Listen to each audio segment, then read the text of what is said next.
We were excited that Wyntersea was now in Mexican waters. After a night's sail past the Coronado Islands and seeing the bright lights of the Sin City of Tijuana on shore, we arrived at Ensenada, where we checked into a grubby marina and spent a long, frustrating day clearing Mexican customs and immigration. Ensenada is a large, busy seaport and city, but not much to look at. After leaving Ensenada, we faced a long 300 miles or so sail down the coast of the Baja California. There was not much to see on shore, neither through the binoculars nor when we went closer inshore. After a day and a half sailing, our course took us 100 miles or so offshore. There was no sight of land, and nothing else in sight either, until, early one morning, a flimsy little open boat with an outboard engine, belonging to some rather tired, glum-looking Mexican fishermen, came out of the dawn looking for water. We gave them what they needed, plus a few cans of beer, which they also seemed pleased to receive. They live a very hard life. After 3 days and nights at sea, we arrived at the protected anchorage at Bahia de Tortugas, or Turtle Bay. The ports and anchorages along the coast of Baja California are few and far between, and there are only 2 natural harbours, Magdalena Bay and here at Turtle Bay. The town of Turtle Bay is not up to much these days. It's a pretty sorry sight. Some years ago, in the 1980s, the tuna cannery closed, and the population of the town dropped almost overnight from over 10,000 people to less than 2,000. The rusting out cannery buildings and huge disused boilers, all falling apart, are all that is left of the once thriving industry. Now the people eke out a meagre living by selling a few supplies and diesel fuel to the visiting transient yachts anchored in the bay. Close to our buddy boat Tocati, we rested a few more days here in the calm beauty of Turtle Bay. We fished, stocked up on the few supplies we could find in town, walked the beaches, snorkeled, had dinner and happy hour aboard Tocati, wrote and transmitted emails over the high seas radio, and generally caught up on a few chores. The weather was idyllic.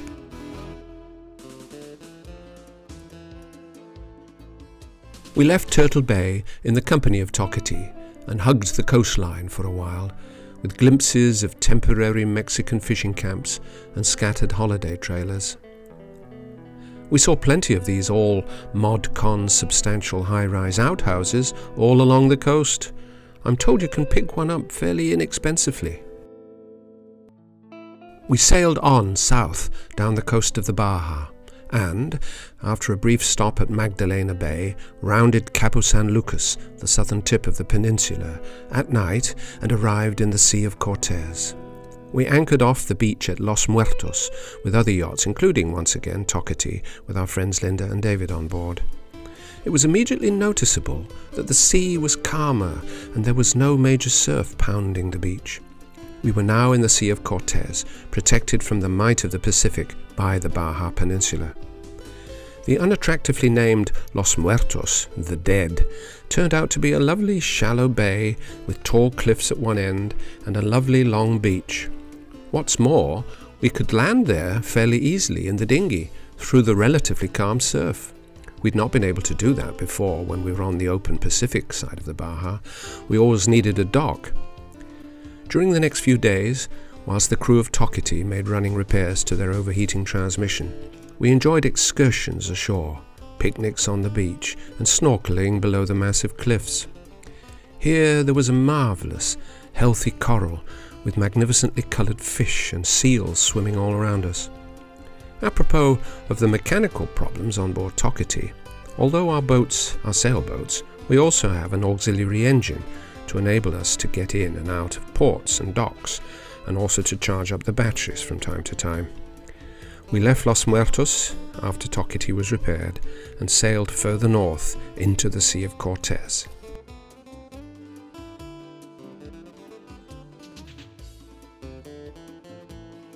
We arrived here off the beach in Bahia de los Sueños, or Bay of Dreams, and on the first day we caught, by accident, this unfortunate puffer fish. When alarmed, these fish are able to ingest large amounts of water to alarm their attacker. What we didn't know at the time was that these creatures are extremely poisonous and can be fatal to human beings. Whoops! The reports of bad weather and high winds persisted, and we were forced to stay here in this quiet anchorage. We walked on the beach and swam in the sea like regular tourists. We relaxed and rested because we were still tired after the long voyage down the Baja Peninsula. We found it hard to understand why this bay was called the Bay of Dreams. The beach was lovely, but the land was arid and brown. Whose dreams were we talking about? There were cactuses as far as the eye could see, and dry, red-brown hills disappearing up towards the rust-coloured mountains beyond. It did not look dreamy in the least. There was a quiet, elegant resort tacked into one end of the beach, but otherwise the place was deserted. We found, though, a quiet peacefulness about the bay. The low mountains and hills swept right down to the sea, and the view was breathtaking in both directions down the coast. We found that we didn't mind staying here one bit. We had been joined in the bay by 2 other boats, both from the United States, and so we were living a simple but comfortable life in this small maritime community of ocean voyagers. They're an independent lot, but usually great fun. These signs, telling people to avoid disturbing the eggs of sea turtles, were posted all along the beach here, as they are everywhere in Central America. Sea turtles are very much an endangered species in the world, and since they lay their eggs in the sand of beaches, any beach development can have a serious effect on their survival. There has been intense development of beaches in Mexico, hence these signs to warn people. We found this tiny chapel hidden among the sand dunes and cactus overlooking the bay. And then we discovered that this Bay of Dreams was possibly a dream gone sour. Some entrepreneur years ago had planned a whole community here. There were to be houses with swimming pools, condominiums, shops and restaurants. We found a deserted development office where people were supposed to go to inquire about and then buy the little parcels of land. Nothing much happened, so the dreamer dreams on. On the other hand, this is such a lovely spot. I would hate to see it develop into another Cabo San Lucas. The bad weather and high winds weather forecasts grew worse, and we were joined by more cruising boats, seeking the minimal shelter of the Bay of Dreams. We made repairs to the boat's equipment, a constant activity when travelling by sea in a sailboat. We read books and entertained fellow sailors from neighbouring vessels. We went for walks ashore, up the paths through the desert. We found this restaurant, literally an oasis in the desert, the Giggling Marlin Beach Club at the Bay of Dreams. Quite where its customers came from, we were never quite sure. We ate here several times. It was very good and quite cheap. The Baja California Peninsula is a long finger of land running parallel with the Mexican mainland. It has a chain of mountains like a spine along its whole length. The Baja is sparsely populated and is almost entirely desert. Here we are in the San Felipe Desert, which lies between the central mountain range and the western shoreline of the Sea of Cortez. In spite of its dryness, this desert is teeming with plant life and animals. The cactus plant is an iconic symbol of Mexico. You've only to put a cardboard cutout of a large cactus outside a restaurant, and it immediately tells people it's serving Mexican food. In spite of its apparent dryness, this desert area receives moisture from tropical storms, and nearby mountains create arroyos, dry stream beds which seasonally flow with water from the mountains. There are also underground streams which originate beneath the mountains. So there is enough moisture available to support a rich variety of plants and animals. More than 100 different kinds of animals live here in this harsh environment. Coyotes, mountain lions, foxes, bobcats, raccoons, mule deer, white-tailed deer, desert bighorn sheep and black jackrabbits. There are snakes other reptiles and birds. There is an intense beauty about desert landscapes.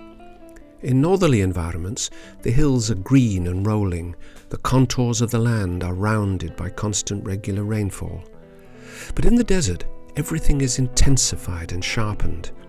The beauty of the land lies not in soft contours, but in stark, rugged edges. There are no green hills, but the vivid reds and copper colours of the very earth itself. Desert plants are not soft and lush, but if you crush a bit of creosote bush or sagebrush between your fingers, the air is full of a pungent fragrance.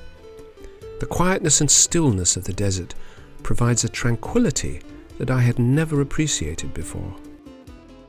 After the windstorms had abated, we eventually sailed away from the Bay of Dreams deeper into the Sea of Cortez and turned into the protected bay and harbour of La Paz. We were now in early December, and the plan was to spend Christmas here and to have the boat hauled from the water again, to have new anti-fouling paint applied to the hull, preventing build-up of barnacles and weeds. We found La Paz to be a delightful town, full of historical interest and artistic whimsy. The town was fronted by a wide boulevard and boardwalk, though the boardwalk here was made of beautiful tiles and areas of coloured mosaic. The most impressive feature of this wide seaside promenade was the presence of a large number of beautifully executed bronze and stone statues of every imaginable style, each telling a story of its own. For what must be a relatively poor municipality, there was an impressive variety of public artwork. I wondered who had paid for all these lovely pieces of art. La Paz's social life revolves around the town's seafront promenade, and the statues, like this one, La Reina del Mar, or the Queen of the Sea, look silently on whilst joggers, cyclists, rollerbladers and walking tourists pass by. In the last year, a bicycle lane has been opened up along the whole of La Paz's waterfront boulevard. La Paz, though it seems quiet and compact, is actually quite large and is the capital city of Baja California Sur, the southern half of the Baja. The climate is just about perfect, with the nights at Christmas time dropping a bit below 20 degrees Celsius, making sleeping aboard the boat very comfortable. Everywhere were reminders that we were close to Christmas.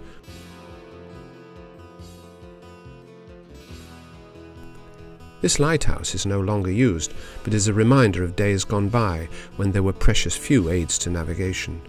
All the statues are by a variety of sculptors from around the world, and the Malecón here is a favourite site for whole families to dress up in their best and stroll the 5-kilometre seafront to see and be seen by their friends and neighbours. This happens on most evenings, but for the whole day on Sundays.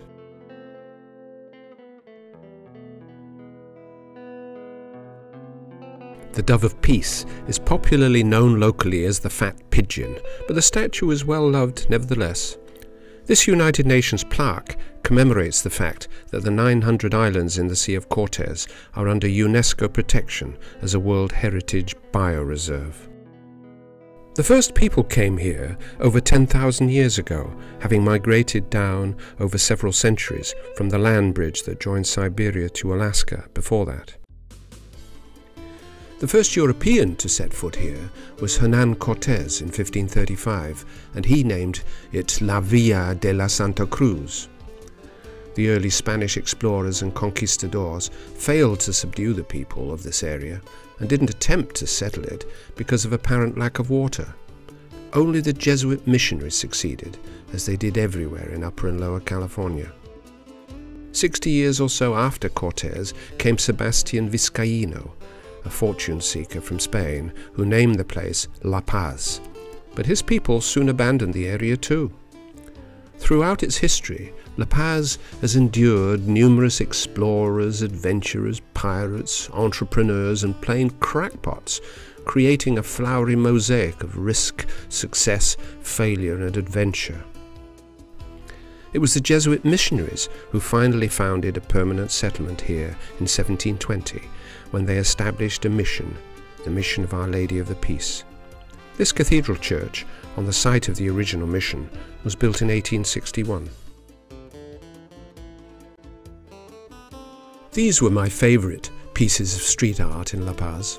Lovely bronze statues depicting musicians apparently living in a variety of seashells.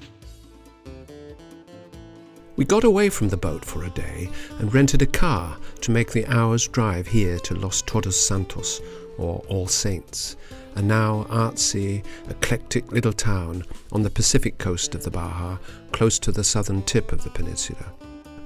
It's a surfer's paradise and a beach lover's dream. Todos Santos was founded by Jesuit missionaries in 1723, capitalizing on the region's only reliable water supply. For over 200 years, the town prospered as an agricultural centre, largely based on sugarcane growing and sugar production. At one point, 8 sugar mills supported a very large population, and sumptuously appointed houses were built for the wealthy mill owners, some still standing today, though neglected. Unfortunately, sugarcane requires large amounts of water to grow, and the aquifer supplying the town's spring could not keep up with the demand. By the mid-1950s, the water ran out. The spring on which the town had been founded 200 years before had ceased to flow. The town died and the people left. A curious addition to the lineup of people and animals in this Christmas nativity tableau, the devil lurking menacingly in the background, looking very ill-disposed towards the baby Jesus. After the water dried up, the town was pretty well deserted for many years. Nature took over very rapidly and everything man-made deteriorated. Over time, the aquifers recovered, such that the spring began to flow again. The Annus Mirabilis was 1981 and life began to return to Todos Santos. Although the town now has 5,000 inhabitants and the downtown streets are paved, beyond that, dusty side streets have the third world look of chickens roaming rubble-filled yards under a colourful laundry drying on the line. The Hotel California, set right in the middle of town, is one of the oldest hotels here. It is wonderfully Mexican, with shady courtyards in which to sit and eat or drink, dark, heavily furnished guest rooms, and a friendly, smiling face on every side. There has long been in existence the urban myth that the Eagles band stayed here before they wrote their famous song. But the myth has been largely discounted, so the Eagles must have been writing the song about one of the many other hotels making the same claim. Todos Santos was a crumbling, decrepit town after the major population abandoned it about 60 years ago. But in the past 20 years or so, people have slowly moved back here, and broken down little plazas have been renovated by simple fountains and myriads of colourful flowers in flower pots and flower beds. Every large, uncracked wall has had a colourful mural painted there, so that there are murals everywhere around every corner. People have made a valiant effort to save any crumbling building from demolition, to open galleries selling every kind of fine art, folk art and ceramic imaginable. A few miles away from Todos Santos, hidden away up in the hills, is another abandoned town called El Triunfo. In the mid-19th century, silver and gold were discovered here, and hopeful prospectors flocked from around the world to make their fortunes. Many did. The town thrived. By the turn of the 20th century, the town had swelled to over 10,000 inhabitants, and it prospered for many years. A distinguished piano and music teacher called Francisca Mendoza arrived to teach music and to give well-attended piano recitals. Wealthy parents brought in expensive pianos from the world's greatest manufacturers like Steinway and Bechstein. At that time, El Triunfo was the largest town in all of Baja California. El Triunfo prospered for several decades, and then, like Todos Santos, its luck ran out. The gold and silver mines stopped producing, and the last one closed down in 1926. The people disappeared as fast as they had arrived. However, in recent years, A few people have moved back. They have tried to save and restore some of the more salvageable buildings. The church has been patched up and its walls painted. There is a piano museum. There are now 321 people living in all sorts of formerly crumbled buildings. The smokestack seen here was designed by the great French engineer Gustave Eiffel, who designed the Eiffel Tower in Paris. We spent a wonderful Christmas in La Paz. Now we were on our way again, and having left the harbour at La Paz, we were now heading back out to the Sea of Cortez. First, however, we anchored here in calm water near the island of Espiritu Santo. We reflected upon our first couple of months in Mexico. Our time voyaging down this magnificent peninsula of Baja California was very rewarding. The landscape is characterized by a large variety of ecosystems which support unique flora and fauna of outstanding beauty. The scenery in Baja California is spectacular too, combining desert plains, mountain ranges and stunning beaches. The region has a rich historic and cultural fabric which, together with its natural treasures, make it a diverse and fascinating place in which to travel. After an overnight passage across the Sea of Cortez, carefully avoiding a lot of big ship traffic, we arrived here in Mazatlán, on the Mexican mainland, exactly opposite the southernmost tip of the Baja California. The name Mazatlán means place of the deer, though we didn't see a single one whilst we were here. At 500,000 inhabitants, it was certainly the biggest port we had visited since we left San Diego. The first people here were the Nahuatl tribe, followed by the Spanish in 1531. It was a collection of huts until the early 19th century, by which time it had a population of about 4,000 people, largely subsisting on fishing. In the mid-19th century, a large group of immigrants arrived from Germany, and they made Mazatlán into a thriving seaport, importing equipment for the nearby gold and silver mines. The German settlers here also influenced the local music, so today the popular music of this region is banda, a variation of Bavarian folk music.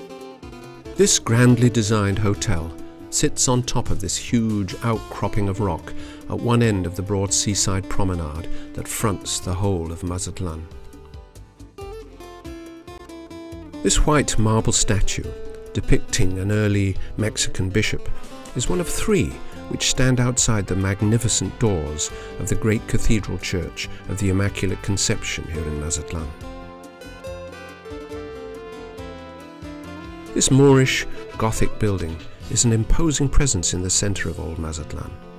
Begun in the mid-19th century, it took about 40 years to complete and is among the most architecturally interesting and varied of Mexico's great churches.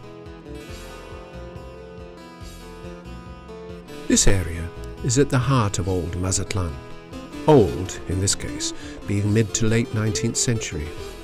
Though this district is being restored, it still has an air of faded elegance. This is outside the Egyptian cafe, where you can puff on a hookah between the courses of Middle Eastern cuisine. All along the streets and plazas of old Mazatlán are arranged a great variety of restaurants where you can sit either inside or outside in great elegance. You can choose between traditional Mexican food or French or Italian, Middle Eastern, Chinese, and even a German restaurant serving stomach-stuffing dumplings, potatoes and schnitzel, a remnant perhaps of the German immigrants who came here in the 19th century. They're all very jolly in atmosphere and quite inexpensive. The streets of old Mazatlán are full of monuments commemorating characters from the colourful history of the region, but this one, a magnificent bust of a very distinguished-looking lady, particularly took our attention. She was a great benefactress of Mazatlán. This gorgeous theatre, originally built in 1869, was named after a famous Mexican opera diva, Angela Peralta, who came with her opera company in 1883 to perform in the theatre. She never made it, as within a few days she died of yellow fever. It was in continuous use for over 60 years after that, but then fell into almost total disrepair. In the 1980s, after it had virtually fallen down, a massive restoration was commenced as part of the revival of the Centro Histórico of Old Mazatlán. It looks as though it was designed by the Wedgwood Pottery Company. Whilst the outside of the cathedral is a splendid combination of Moorish and Gothic architecture, the interior is much more purely Gothic. The light from the magnificent stained glass windows is perfect and brings out all the colours in the altars, the statues and the walls. When the cathedral was being constructed in the second half of the 19th century, a prominent wealthy Jewish family donated a large amount of money to the building fund. In gratitude for this contribution, a prominent Star of David was built into 28 of the stained glass windows, making this church a rarity in the Christian world. The Malecón, the seafront promenade of Mazatlán, is one of the longest in the world and is the centre of the tourist area of Mazatlán. But it's the Centro Histórico district here which is most fascinating. Many of the grand buildings here in Old Mazatlán were built in the mid-1800s, and there is a distinct French influence in their architecture. Because they were constructed during the time of the Mexican Empire, of which Mazatlán was a part, and because Mexican royalists had imported a young Habsburg Austrian prince with family connections to Napoleon III of France to serve as Emperor Maximilian I, the buildings have a French flavour, because the new Emperor Maximilian liked French style. This was not the reason, however, that he was executed by firing squad in 1867. There is a quiet elegance about the streets and plazas of the old town. Many of the buildings had been allowed over a period of 100 years or so to fall into a ruinous state, and many others were totally deserted. Over the last 40 years, a determined effort has been made by the people of Mazatlán to restore and renovate these lovely buildings. What were once business offices and warehouses are now elegant hotels, cafes, bars and restaurants. There are now a large number of outdoor cafes and restaurants lining the streets and plazas, selling a wide variety of different cuisines. Many have live music, and one we found with fine musicians playing chamber music in a very sophisticated setting. Other parts of the old town, particularly around the port, have not yet been renovated, but there is still an air of faded elegance about their crumbling facades. We sailed out of Mazatlán for an all-night passage south to San Blas, the next protected anchorage down the coast. We had to sail through the night and into the next day to avoid arriving after dark, it being too far to sail all the way in daylight hours. This was our guest passenger on board during this part of our voyage, Pippi the cat. She belonged to two of our Dutch friends on the yacht Jade. We were looking after her whilst her owners were away. She had been found as a tiny kitten almost dead from dehydration on the island of Madeira when they were sailing across the Atlantic. They had saved and then adopted her. She has voyaged with them ever since. We arrived a little before sunset and anchored in the river at San Blas. It had been a perfect day and night sail. The first person we saw on shore in the morning was this signwriter painting a sign to advertise an international conference on migratory birds. Surrounded by marshes and light forest, San Blas is a famous birdwatching centre. San Blas has had a long checkered history, and it's full of signs of its previous great prosperity. And then, on a tiny crumbling church, we saw this bronze sign with a quotation from Henry Longfellow's poem, The Bells of San Blas. Looking up to the bell tower, we could see the very bells that inspired Longfellow's famous poem.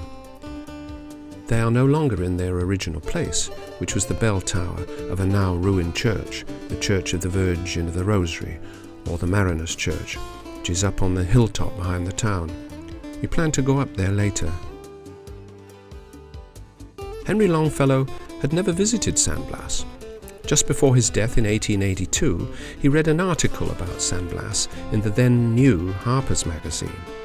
It described how the once prosperous town had fallen on hard times. The bells that used to greet arriving sailors had fallen out of the tower and were now lying in the centre of the town.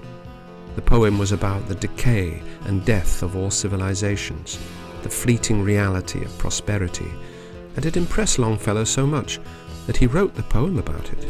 It was the last poem he ever wrote. In the late 18th century, this great ruined brick building was the Grand Customs House of San Blas, and was the hub for all of the international commerce that took place here at that time. In its glory days, San Blas was Mexico's burgeoning Pacific military headquarters and port with a population of 30,000 people. Ships from Spain's Pacific Rim colonies crowded its now silted-up harbour. Silks and gold filled its counting houses, and noble Spanish officers and merchants with their graceful ladies strolled the plaza on Sunday afternoons. The harbour and its approaches have long since silted up, and only smaller boats can make it into the river now. The principal ports are Mazatlán, Manzanillo and Acapulco, and there is no customs house now to replace this crumbling ruin. We walked out of town and up the hill to the ruined church of Our Lady of the Rosary. When the economy of San Blas collapsed in the mid-19th century, this church was abandoned, and time and the weather began to wreak its havoc. The roof fell in, and the bells, immortalized in Longfellow's famous poem, were removed and taken downtown. It must have been a grand structure with its thick stone walls and arched stone roof supports. The sound of the bells would have carried out to sea and heard by the arriving sailors. However, Longfellow's poem refers to sailors passing by San Blas, coming from the ports of Mazatlán on their way south, totally ignoring the once prosperous port of San Blas. Longfellow wrote in his poem, which is essentially an epitaph for San Blas, underlying the flimsiness of prosperity. What say the bells of San Blas to the ships that southward pass from the harbours at Mazatlán? To them it is nothing more than the sound of surf on the shore, nothing more to master or man. O bells of San Blas, in vain ye call back the past again. The past is deaf to your prayer. Out of the shadows of night the world rolls into light. It is daybreak everywhere.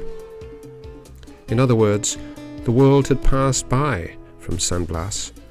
Longfellow died a week after he had written it.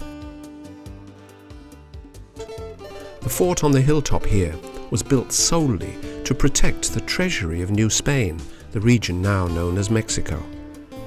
The importance of San Blas in the Spanish Empire of the 18th century cannot be overemphasized. At that time, the Spanish regarded the Pacific Ocean as their own private lake, and most of the lands of the Pacific Rim as part of the Spanish Empire. The Spanish made San Blas their naval and military headquarters. They built ships here because of the abundance of hardwood forests in the region. They fortified the port.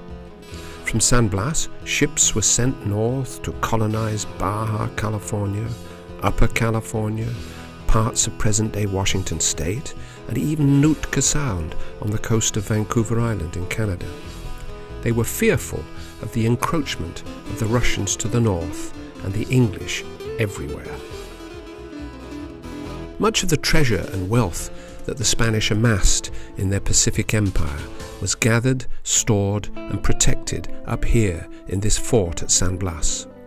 From here, their assets were sent off to Mexico City or the Philippines for onward transport back to Spain. It is nowadays difficult to comprehend on this ruined, mosquito-ridden hilltop the importance of San Blas 250 years ago.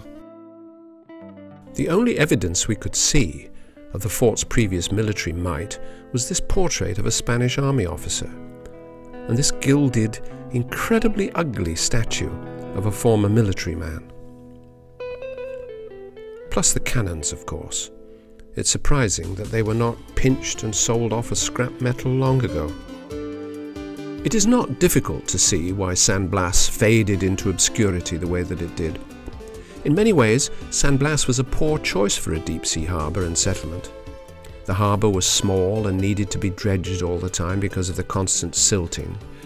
The climate's stifling humidity and torrential rains from July to October, combined with the extensive mangrove swamps that surrounded the settlement, resulted in San Blas being plagued with clouds of voracious mosquitoes.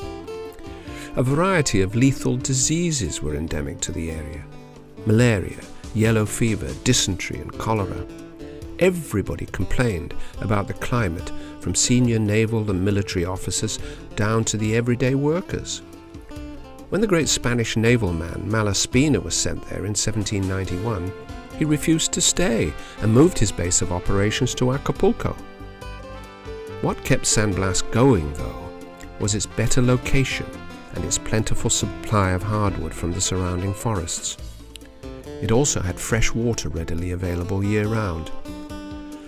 Of course, like in a great many places in the world, the forests were quickly stripped of all the wood, and shipbuilding and repair was no longer possible. By the early 1800s, San Blas had lost its importance, and it very slowly became the sleepy hollow that it has been for the past 200 years. We walked back to the boat, beating off the mosquitoes, and found that the river in which we were anchored was alive with these fish. They stayed with us, churning up the water at times, for a long time.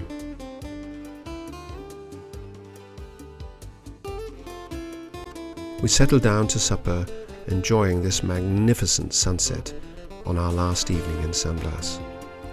It was a lovely setting in the river, with the crumbling historical town of San Blas on one side and the ocean and sunset on the other. There were no mosquitoes out here on the river either. We left San Blas on an ocean so calm that we could tow the dinghy behind us safely. Normally, out on the Pacific, we would have to stow it on the foredeck.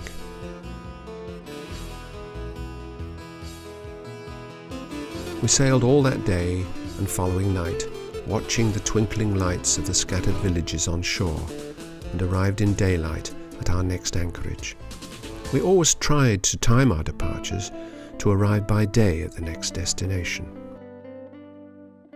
Having left San Blas, we now anchored in the protected waters of Banderas Bay, one of the largest bays on the west coast of Mexico. Deep into the north side of the bay, we joined quite a large flotilla of other anchored yachts at La Cruz, all awaiting dock space to become vacant in either Nuevo Vallarta or Puerto Vallarta.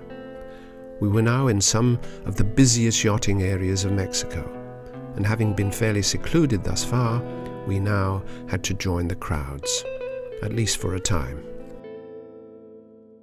In the little village close to the anchorage stood this cross in a prominent position in the middle of the town, presumably the cross, La Cruz, after which the village was named.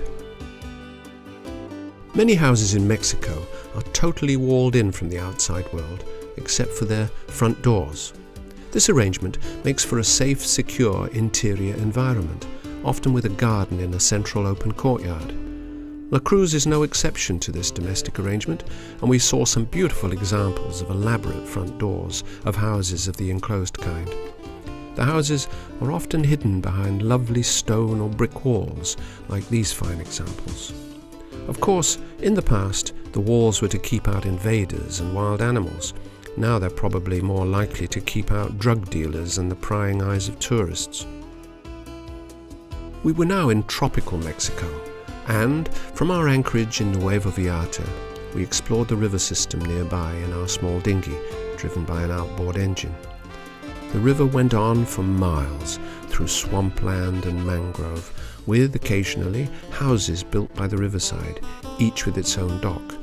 There were no roads to many of these houses, and they had to have small boats in order to get into town for supplies. Along the river, which was teeming with wildlife, We saw exotic parrot-like birds, fish-hunting herons, small rodents, and many alligators. We hoped that the alligators did not take a fancy to biting on our inflatable dinghy, though it did seem that they were more nervous of us than we were of them. We had a long day exploring this river system, so different from what we had found before in Mexico. What a contrast this all was to the deserts of Baja California, with its giant cactus and barren mountains.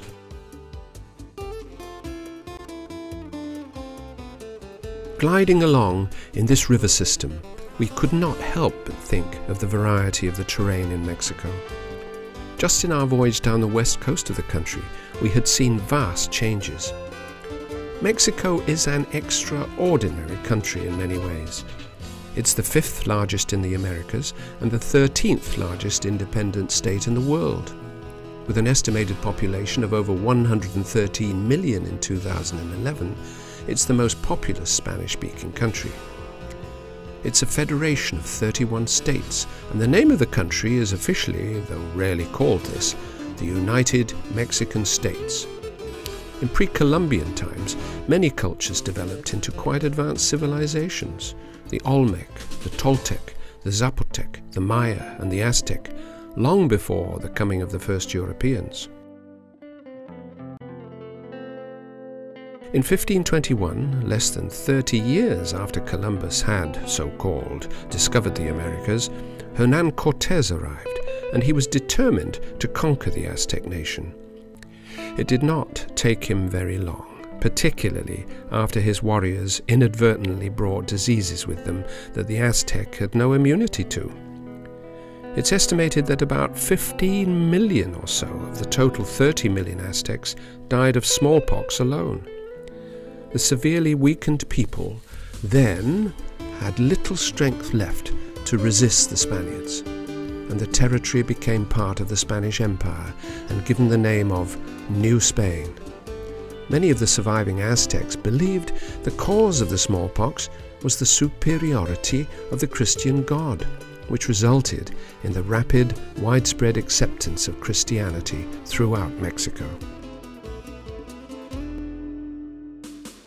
After several weeks in Puerto Vallarta on Banderas Bay, we again headed off and found ourselves here at Tenochtitlan. This is a famous place for voyaging yachts. Every year for years, scores of boats from the United States and Canada voyage here to make an extended stay because of the quiet, protected anchorage and the presence of a small holiday village with funky little restaurants, bars and shops. There is a source of good water and a small but adequate grocery store. The village, though primitive, has a few hotels, and it is a very jolly place to be during the season.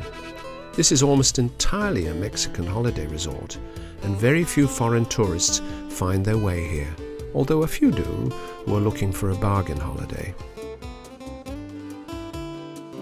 One of the great attractions for visiting yachtsmen here is the fact that one can easily get away from the press of boats anchored along its beachfront.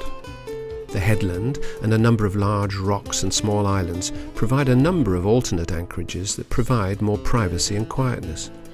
Just across this protected peninsula lies the whole force of the Pacific Ocean, with no possibility of shelter at all. The opportunities for snorkeling here were excellent, and the coral seems to remain quite healthy and sheltering great shoals of coloured fish. We found Tenochtitlan to be one of the most fun places we found in our stay in Mexican waters. In the bay and by the protective headland are many lovely, quiet and secluded anchorages. The promontory pushing out into the Pacific has a narrow isthmus, and in this isthmus is this semi-permanent camping site for visiting campers and motorhome people. The only problem here seem to be the flies. We spotted this famous cruising yacht, the Lost Soul, belonging to a well-known and popular sailing magazine owner and editor.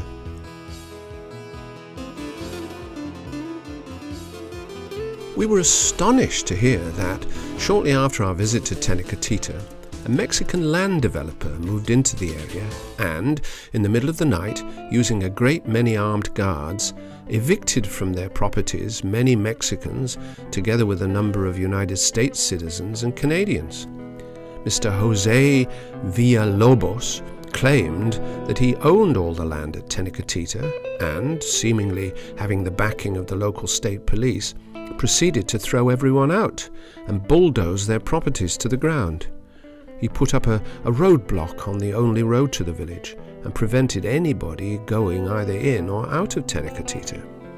The whole mess is in the hands of the Mexican court system, and although some courts have ruled against him, Mr. Villalobos continues to rule the roost. So, since August 2010, Tenecatita is not such a paradise after all. This is one of my favourite souvenir photographs taken in our next perfectly protected anchorage in the lagoon at Barra de Navidad.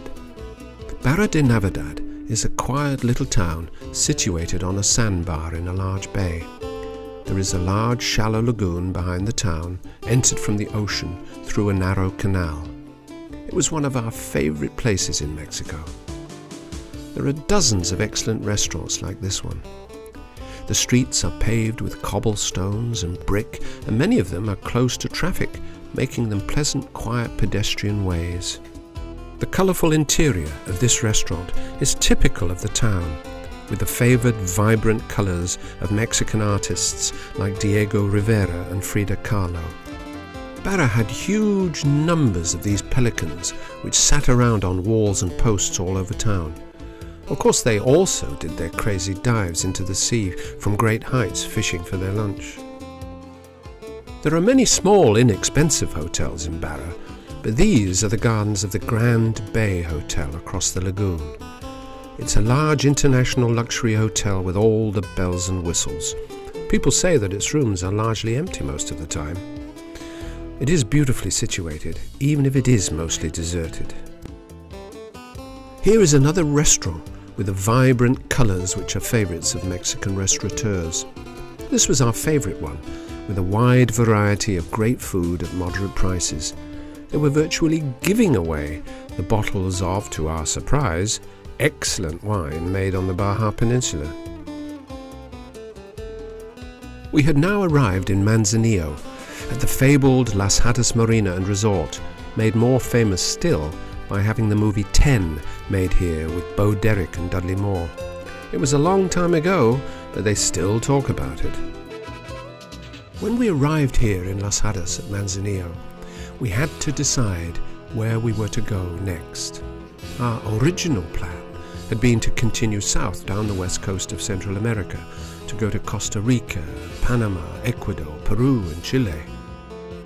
However, friends on other boats had been trying to get us to change our minds. They wanted us to turn right, go west, and sail into the South Pacific. Tempted by the thoughts of chains of gorgeous tropical islands, sandy atolls, palm trees, and turquoise waters, we abandoned our quest to voyage to South America and instead set our sights on New Zealand and Australia. We knew that the weather in the islands of the South Pacific changed in early November from benign and beautiful to windy, wet and violent. By then, violent tropical storms with dangerous seas could be expected. It was now March in Mexico, so to sail to New Zealand, south of the bad weather typhoon season, by November, we had to set sail very soon. Our boat Wyntersea had to be prepared for a very long ocean voyage. Although we have a diesel engine on board our sailboat, it's only for use in tight situations, like getting in and out of ports and docks. Any long voyage has to be sailed. We simply could not carry enough fuel to travel very far. So our sails become our only moving force. We cannot afford to lose them. The mast must not let us down. Any defects must be found and fixed before we leave and go offshore. So a minute inspection must take place, and that is what I'm doing here. It's a long way up that mast, and to get up there safely, one must have a safe harness and a companion on the deck to see that all is well, and to send tools and so on up the mast if need be. The thing to remember is that if this mast ever fell down at sea, then the yacht becomes a powerboat and our range becomes very limited. It's a long way to New Zealand. Every single attachment of the support wires and stays has to be intact and strong. It's a recurrent nightmare for sailors to be dismasted at sea. All of the halyards, the lines that raise and lower the sails to the masthead, go over little rollers. These have to be free-moving, and if they're not, they must be lubricated with special fluid which resists saltwater corrosion. The radio antennas and lights at the masthead have to be intact and the bulbs changed. The inspection must be painstaking. It would spoil our day if the mast fell overboard at sea. Just outside this luxurious marina at the resort, there was a good protected anchorage should a skipper choose not to pay the marina moorage rates. I very carefully went over every inch of that mast. I had been up the mast a good long time that day, trying to leave nothing to chance. I had found one loose fitting, which I fixed, and one broken light bulb. I began my descent with very tired arms and legs. I could look forward to getting my feet on deck again and rejoining my friend Clint Martinez to enjoy a cool Mexican beer, or maybe two, or maybe three. We had virtually emptied the local market to provision for the long Pacific crossing. We cleared customs in Mexico and headed southwest into the Pacific, in company with our Dutch friends on Jade, a beautiful sailing yacht built in that great yacht-building country, Holland.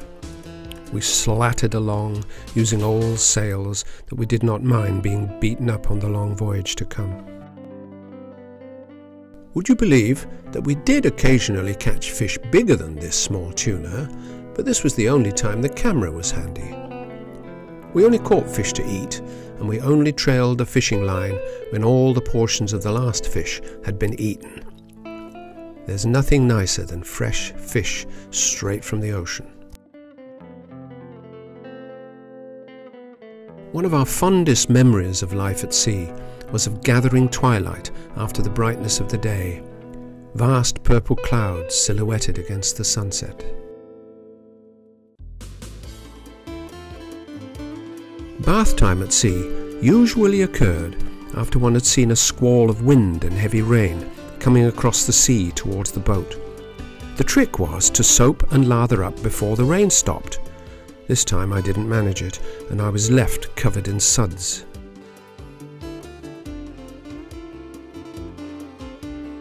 I could swear that this little guy was laughing at my discomfiture. This little doll figure, looking like a medieval executioner, we had found floating near a dock in Mexico. We had adopted him and tied him up in the boat as a mascot.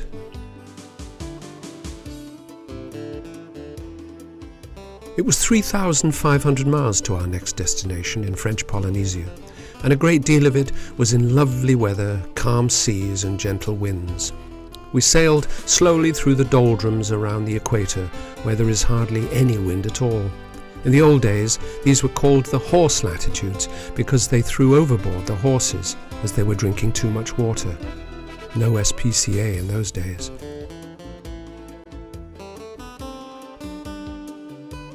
Between chores, which were almost constant, we had a little time to spare for some quiet reading in the shade to escape the relentless heat of the day.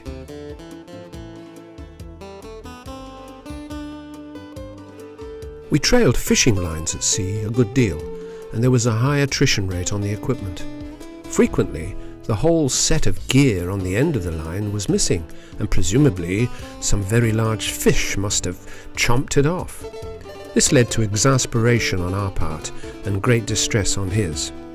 The fishing manager, Linda, attended to repairs as we got through a good deal of gear. This steering wind vane, manufactured by a company in Canada called Cape Horn, worked tirelessly and without using high quantities of battery power, as did our autopilot, to keep our boat on course. By the movements of that little vane, the heavy rudder was moved appropriately to keep the boat on the same angle to the wind. we didn't have to stand at the wheel 24 hours a day. When we were at sea, Linda always managed to have fresh bread available, thousands of miles from the nearest shore. There are many chores that must be done, and a great many more items that have to be routinely checked during a long ocean voyage. Principally, the mast and rigging and the sails must be examined for wear and chafe. Any problems in that area must be remedied right away. However, when the routines are over, there is always time to read or simply to sit still and stare. In the late afternoon, as the sun began to sink towards the western horizon, we enjoyed to rest and survey our world, the ocean. I always thought that we'd see something out there, ships possibly, or even aeroplanes high overhead. But we saw nothing other than the ocean and sky. For 3,500 miles and 25 days, we saw not another thing out on this vast Pacific Ocean. 64 million square miles, 1/3 of the world's surface area, and more than the land masses of the Earth added together. We didn't feel lonely, just somewhat detached from the rest of humanity. This portable generator used very little gasoline or petrol, but it did need filling up once in a while. The generator was used mainly as a fail-safe if other means, such as the solar panels, failed to keep the batteries charged up. There was heavy use of the large battery banks we had on board. Lights, fridge, freezer, computers, radios and autopilot all took their toll.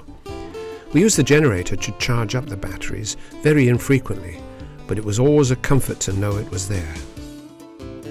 4 large solar panels, like this one here, most of the time made easy work of keeping our batteries charged up. One day, in the late afternoon, as I surveyed the horizon, as always looking for other boats or ships, we spotted this curious light formation. It was not another boat, as there was nothing on the radar. It must have been an aberration of the evening sunlight bouncing off the waves. Eerie, though. Navigation at sea these days is almost all electronic, which has made life and safety so much easier. We did have a sextant on board, and I was able to use it, but the electronic navigation never let us down, so the emergency never arose. Now, after 3.5 weeks at sea, we were approaching the French Polynesian island of Ivaoa. There on the chart on the computer screen was the island of Ivaoa, with a little boat-shaped icon showing our position not far away. There was Ivaoa, just where they said it would be. What we'd have done if it had not been there, I don't know. When in a foreign country, all boats fly a small flag of the country they are in, high up on the right-hand side of the mast. It's called a courtesy flag. It was time now, 25 days after leaving Mexico, to run up the French flag, as we were now in French Polynesia. We arrived after 3,500 miles in the only protected anchorage here in Ivaoa. We had averaged 6.5 miles an hour. We were greeted by many of the boats that we had last seen on the west coast of the Americas, and we had a joyful reunion. The bottle of French champagne that had been in the fridge since Mexico was drunk that night. So appropriate for our arrival in French Polynesia.